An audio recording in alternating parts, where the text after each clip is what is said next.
enemies by night. Round one underway, and Vergil Ortiz is all business all the time.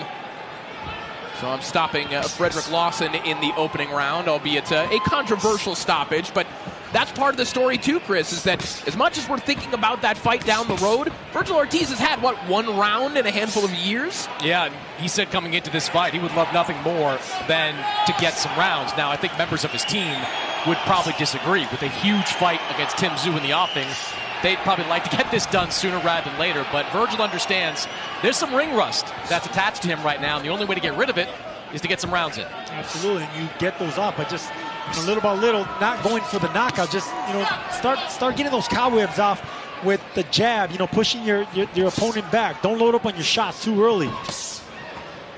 Dulorme firing that right hand over the top, blocked by Ortiz.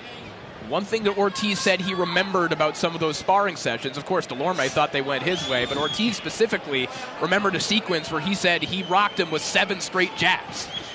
Yeah, Dulorme told us that in those sparring sessions that Vergil doesn't like going backwards.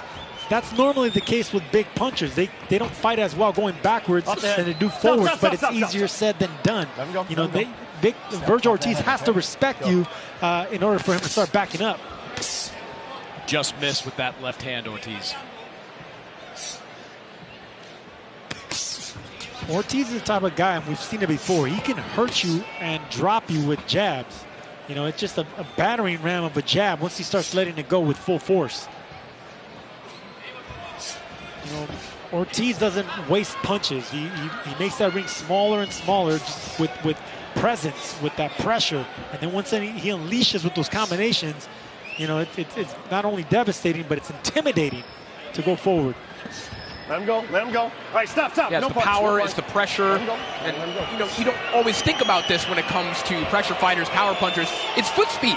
It's walking opponents down the way that Ortiz does as he just misses over the top of that right hand. Thomas, let him go. Stop. I wouldn't go as far as say foot speed. It's foot timing that Ortiz has. He knows how to, punch when he's at range. He doesn't waste punches when he's out of range. So that's good shot to the body, and Thomas Dulorme rolling around in a heap. Way too early. Dulorme's not getting up. He is not getting up. And you could see the look on Vergil Ortiz's face when he landed that punch. He knew exactly what he hit him with. Vergil Ortiz hurt Egis Kavaliauskas to the body. He found a home for that left hook to Thomas Dulorme, a veteran who's been in there with everybody, every name.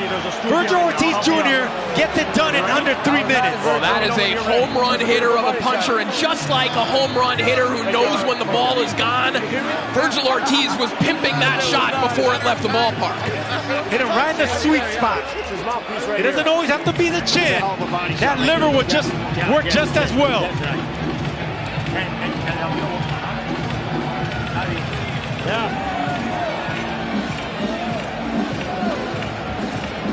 You see the doctor checking on Thomas Dulorme. That did not take long. What a body shot from Vergil Ortiz Jr.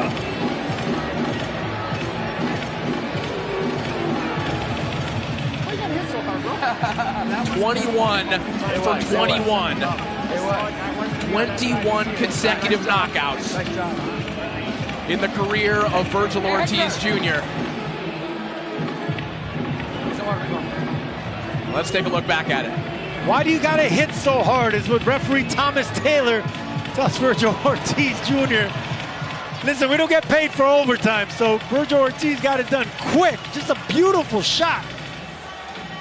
Right, you can see him trying to set up that shot right around the elbow.